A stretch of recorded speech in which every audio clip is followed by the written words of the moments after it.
Times Off-Grid Survival Living. This episode again is sponsored by the Arc of Sustainability, which is an off-grid survival training boot camp.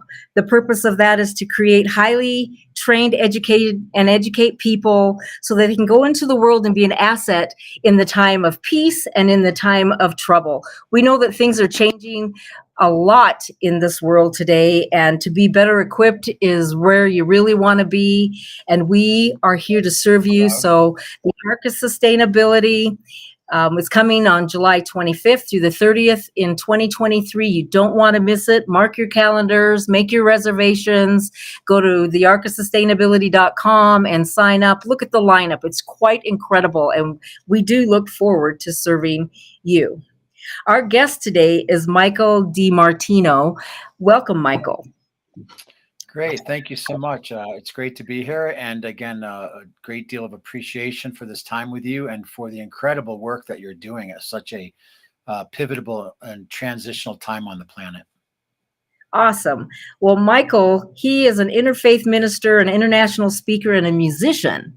He comes to us and he's going to train us about our human spiritual awakening connection. He's been all over the world, from Brazil into Arizona. He's now in New Mexico or Colorado, I guess. And he's been in Egypt doing different functions and different spiritual guidance. And he's also doing stuff on self-sustainability and talking to us about sovereignty. We just really want to listen to what you have to say, Michael.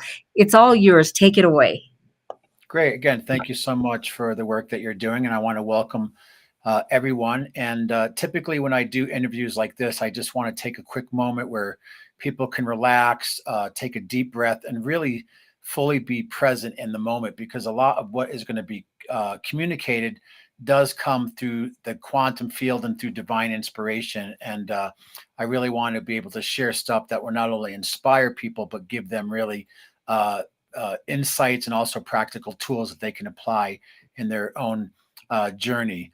So today we call a lot of the work I've been doing it lately with these events and talks Regenesis, which is about a rebirthing of the human condition. And even in your brief intro, there's so much to unpack there. So again, I'm an interfaith minister. I went to a 2-year seminary in New York. I've also been a musician and have had the privilege to travel the world and interact with many different cultures and people and traditions. And in part of that, I started to see beyond the differences that there was a common thread, a greater sense of a spiritual unified field that connected humanity, besides from the different ways that we might look or perceive reality. And that, interestingly enough, brought me to a lot of my work, which was based on a mini film that we did years ago called Ancient Prophecies and Future Visions of World Cultures. Because even though in the diversity of perspectives that we have in the world, there is a great unifying essence that brings us all together as a human family. But also with that, I started to realize that many cultures and traditions have teachings about the time that we're in right now, of these earth changes, of this koyaanisqatsi, of this purification, of this huge transition, of this ascent. There's many different words and archetypes and mythologies used for it, but everyone talked about this incredible time of transition, which we're obviously very deep in. There's the teachings about the Mayan calendar of 2012. We're also astrologically moving into an age of Aquarius. There's also the greater cosmic time wheels that we see in the Vedic traditions and many things. But I don't think anybody at this point can really dispute the fact that we're in a time of accelerated change. And we see that in every area of life, from the environment to economics to the last few years of the shutdown. So many changes every single day. It can be kind of scary. So what does this all mean? And again, I want to acknowledge the work that you're doing, Rhonda, with the ARC project, because a big part of these transitions are people starting to take responsibility for their own ability to be self-sustainable, to cultivate their own connection in a greater way spiritually with each other and the community, and also with the Creator, the great mystery that somehow connects us all. So a lot to unpack there, but I don't want to get so much into my story, but I do want to give a preface of how my life has kind of been unfolding to bring me to these realizations. It's not just ideas, but this is stuff that I've been able to have the honor to experience and have relationships with people, and kind of my unique part in the emerging of this Regenesis topic and this work of Regenesis and sustainability and regenerative design really has come out of direct experience. So I did want to kind of set the stage for this discussion. I think a big part of it, and feel free to, if you have any questions or input, chime in at any moment. But I think to kind of set the stage for what we're talking about this afternoon is really Regenesis. It's the idea of an old paradigm collapsing, old ways of being collapsing, and what does the new humanity look like? What does the new paradigm look like? What is potentially this new earth realization and awakening about? And a lot of that again comes back to sustainability. How I tend to look at, let's say that the master design or the grand template of what's happening right now, I call it full spectrum regenerative transformation. So as much as sustainability is very much a core and foundational part of that around food and water security, there's also other elements that really come into play as far as our holistic understanding of this time of transition. Part of it is the role of our spirituality, which for me is really core and essential to any of the work I do in the world. It all comes from a spiritually centric foundation, and working with all of these kind of worldly or 3D aspects or conditions. For So, me, I just love the fact that you can be spiritually minded, and we do have a creator that is doing so much for this planet. Whether we see the good and the bad, God is still on the throne. So I think that's really amazing, and that you could really see that. amen, amen. And again, I feel extremely blessed to be alive at this time of great transition. And in ways, I feel like it's really woven into a big part of my work and my destiny.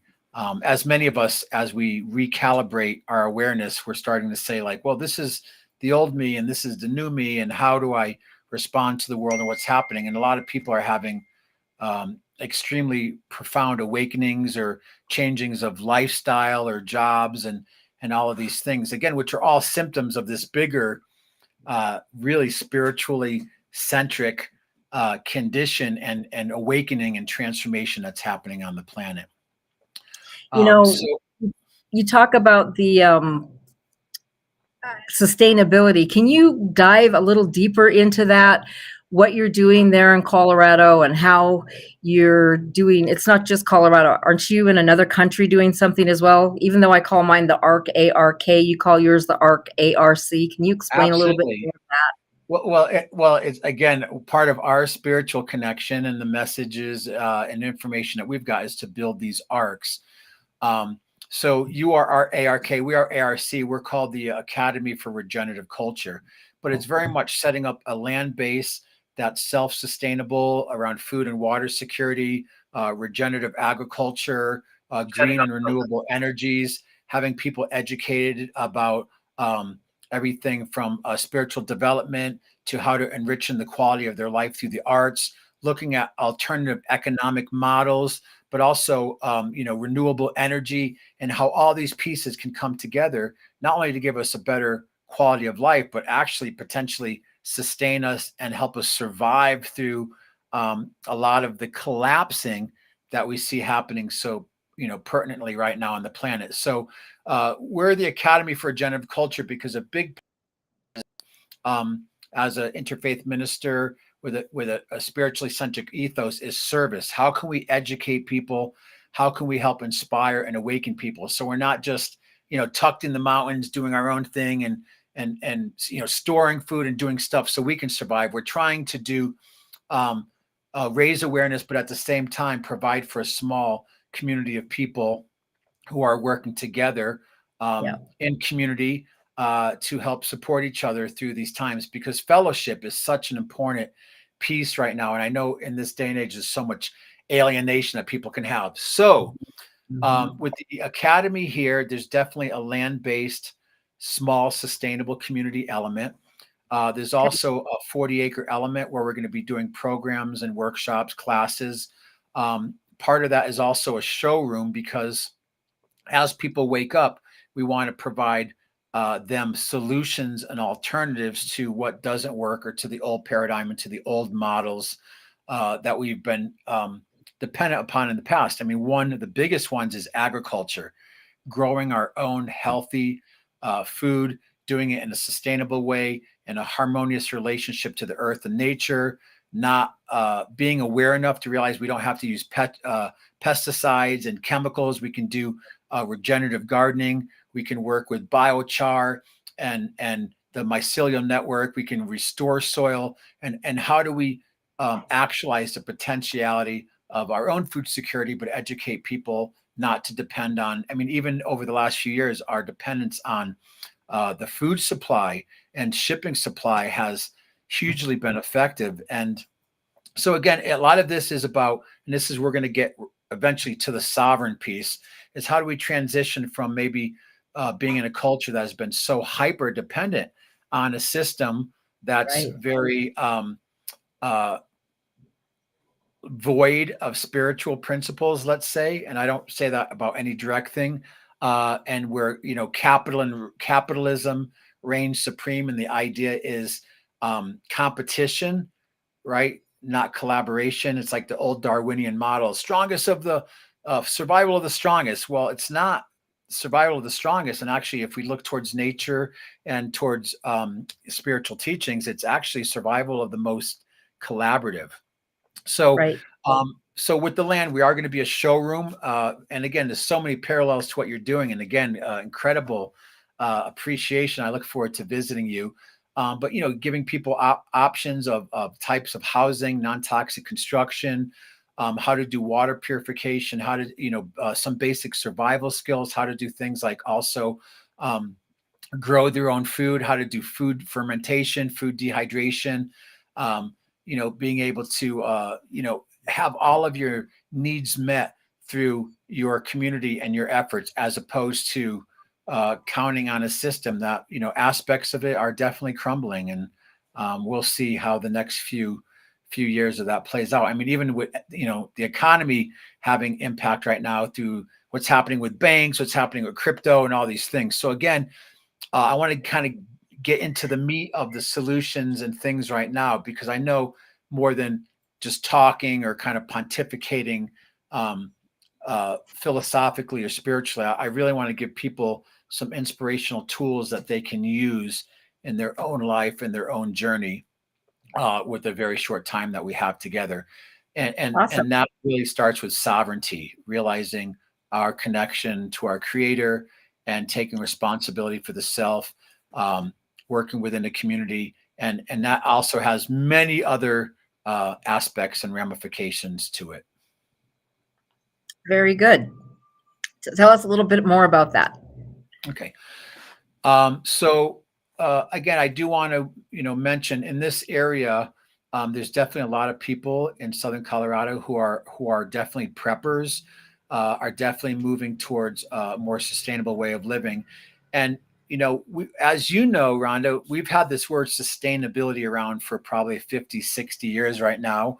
A lot of people are familiar, whether you support or not all of the principles, but the whole idea of like sustainable and all of these things. And, you know, then we get into the whole mixture of how corporations and governments and policy comes into play. But if we really get to the essence of sovereignty, and I know some amazing teachers, it's really people coming to the point of realizing the essential nature of their connection to God, to source, and being in alignment and integrity with that, but also realizing that through us having physical bodies and being on the earth, we are incarnating or born with a certain divine birthright.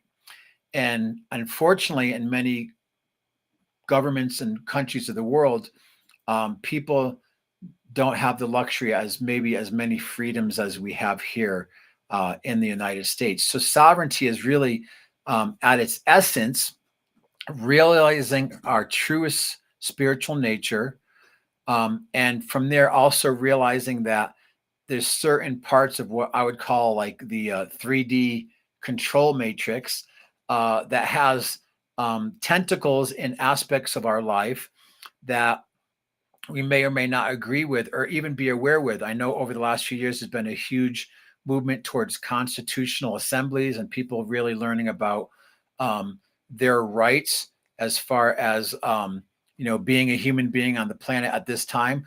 There's also a lot of work around, I know people who are kind of withdrawing out of the system. They're working with things like land trusts, private membership associations. A lot of people are doing things around land patenting, which goes back to the original deeds. There's ways to protect your land, also to withdraw out of aspects of taxes that actually a lot of our funding is used for, nefarious things like the military industrial complex, which is making billions and billions of dollars on warfare against other human beings. So in that sovereignty, how do we realize our true nature, and how do we begin the steps to withdraw ourselves out of a system that could be very detrimental to our spiritual nature, or parasite, or feeding off of our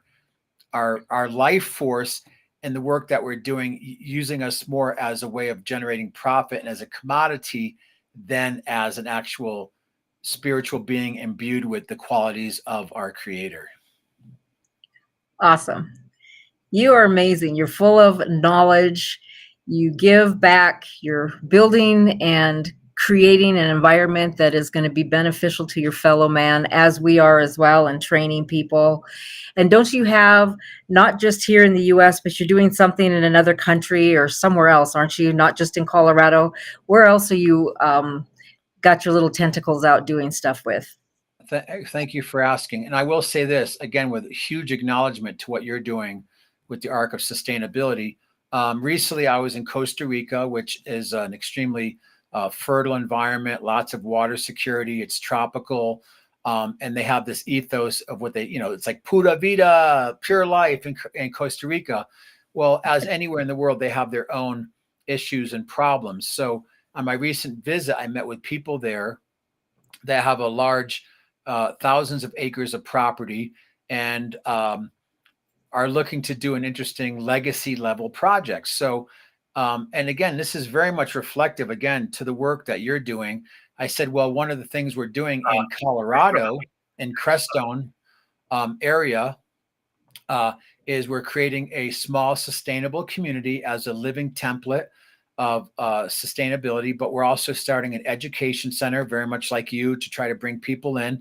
And I just want to acknowledge the spirit of collaboration and fellowship that we have around us. Sometimes when people are doing similar things because of our divine mission here on the planet, we can fall into that like, competition and separation mindset. So I really appreciate this opportunity to talk today in this unified field of trying to do things of benefit to humanity while also living our highest truth. But being down there, we started to talk about the idea of like, I have people who are involved in the solar and wind industry. I have people who are involved in very high levels of like food storage or food transformation from agriculture into these high nutrient food crystals. Like how do we implement some of the things? Some of that is traditional ecological knowledge, like doing things in an indigenous way, which doesn't mean, we go back to wearing animal pelts and living in caves,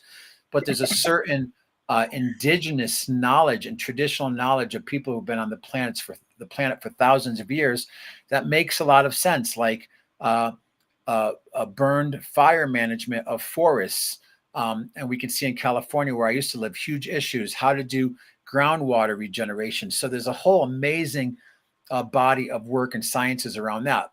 So being down there, they're like, well, we're having issues with these atmospheric rivers and erosion, and we're trying to figure this out, but we're trying to do it in a more green, more sustainable way. So now we have an invitation, and I want to extend an invitation to anyone who might be watching this, because everything we're doing is collaborative, and everything is a call for fellowship, and communion with each other, and working in harmony with nature for a greater good. But we've been offered an opportunity there to do an ARC project in Costa Rica. And what's exciting there, unlike here in the United States, a lot of the people in government there are really eager to embrace green, sustainable, non-toxic, and healthy solutions to some of the issues they're having there.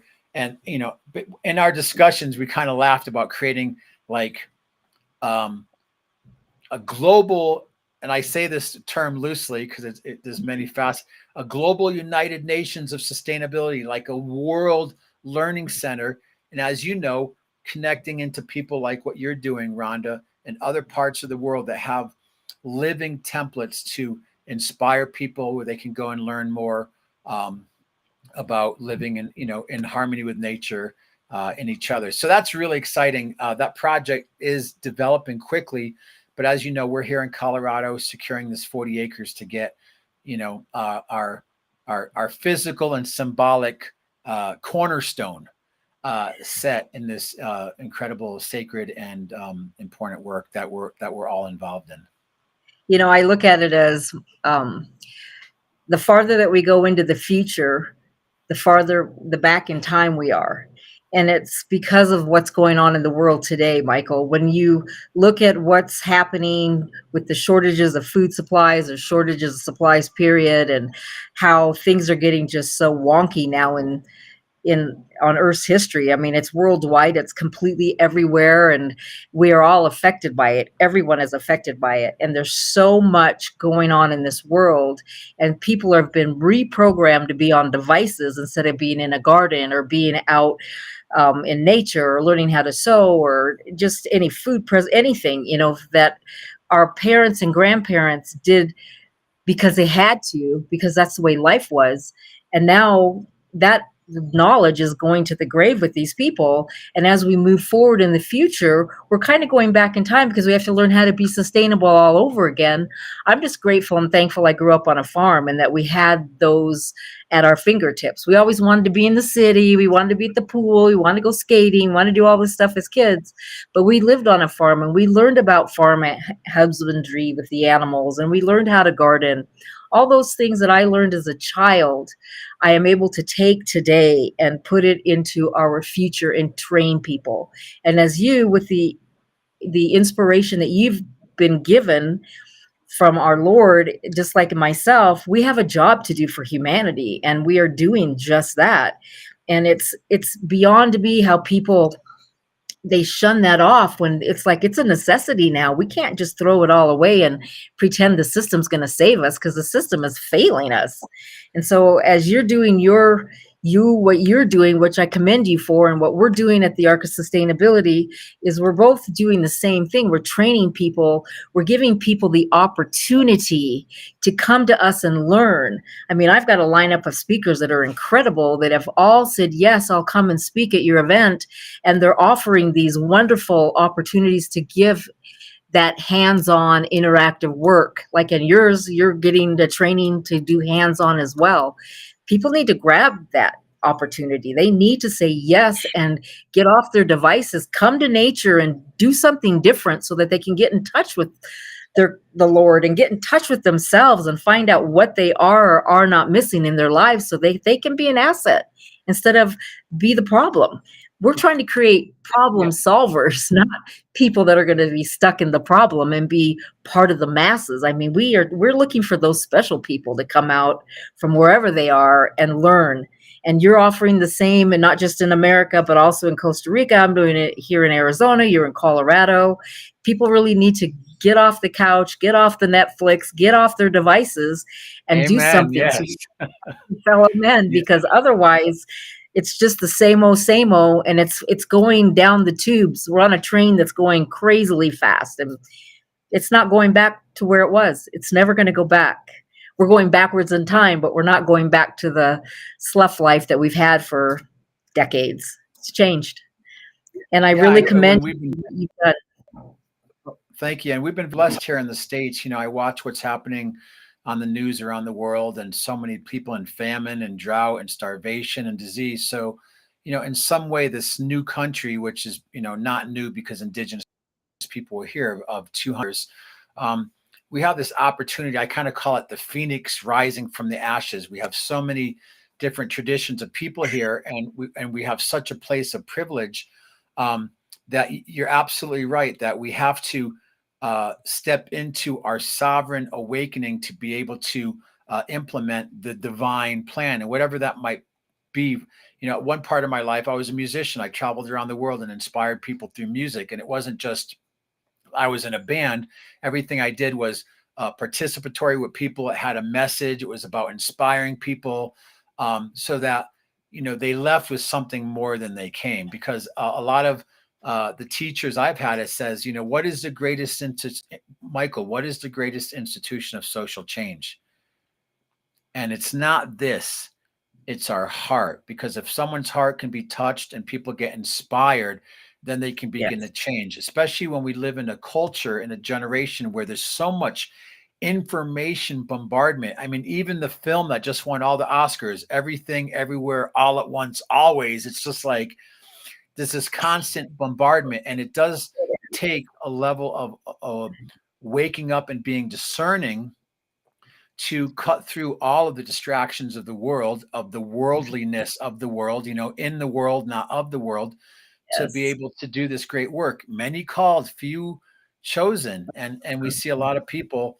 I kind of liken it to the Matrix film. A lot of people, unfortunately, have subscribed to just being a battery for a larger system to generate profit from, to work for, and do all these things. And if we look back to the essence of the sovereignty movement, is that really why we are created in the image of the divine, to become slaves or become energy batteries for someone else who's capitalizing on our stuff? So again, part of it is taking back our connection with nature and each other and to God, but also within that, finding another harmonic, a new paradigm of being that, you know, it's not an easy path. There's no easy template for it. We're going through this, and we're all co-creating it and innovating through it together with, divine guidance, with our spiritual headlamp and intuition helping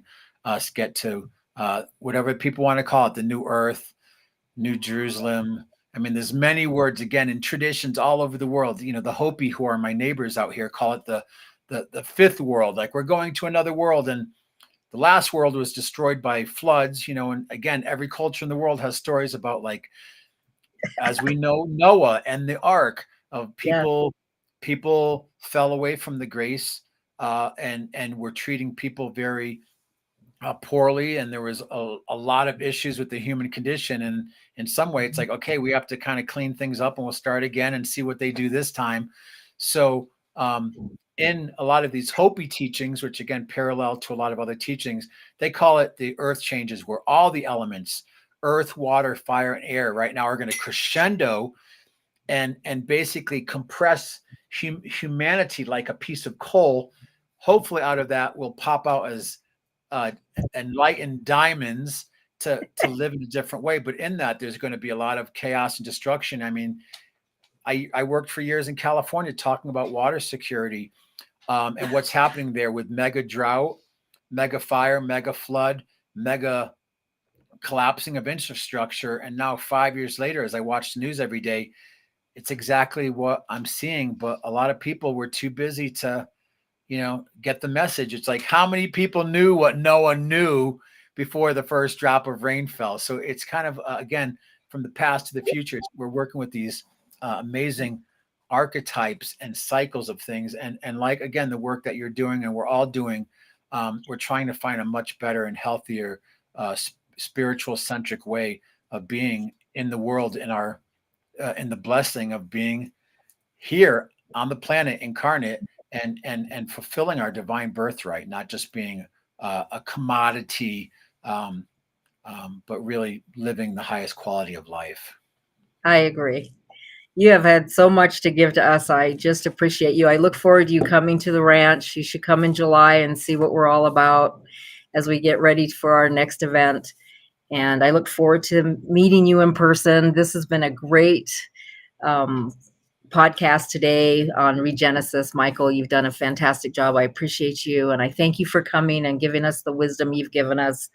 I hope you people have enjoyed this and that you'll take to heart the things that are really at your fingertips. How can we get a hold of you, Michael, if they want to get a hold of you? I've put your phone number on here. Let's talk a little bit about that if people want to reach out to you. Absolutely. Well, our name of our organization now is called Earth Stock. And the whole kind of principle is it's time to take stock in people, in the planet, and having a healthy and sustainable future.